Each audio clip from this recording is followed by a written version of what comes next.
quand je travaille les fèves, eh bien, je me rappelle du planteur, de comment on a discuté sur sa plantation, on ressent, on se rappelle les odeurs, on se rappelle... Donc tout ça, ça a vraiment un intérêt particulier pour la fabrication finale.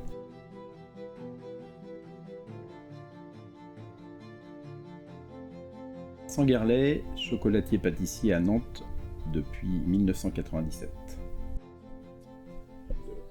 Donc bean to bar, en français, si on le met littéralement, ça veut dire du grain, donc de la graine, de la fève à la tablette.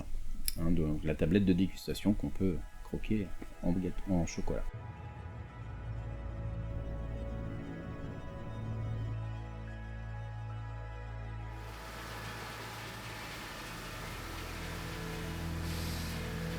Donc, le processus de fabrication, on reçoit les fèves en sac en jute, comme ceci. On va les trier pour enlever toutes les impuretés. Après, on va passer à la torréfaction, donc étape importante pour développer tous les arômes et avoir suffisamment de notes cacao, mais aussi garder toutes les notes aromatiques dues à la fève. Après, on passe sur une partie de séparation. On enlève la coque de la fève pour garder que le meilleur à l'intérieur. On obtient le gruet. Ce gruet est broyé pour obtenir la liqueur.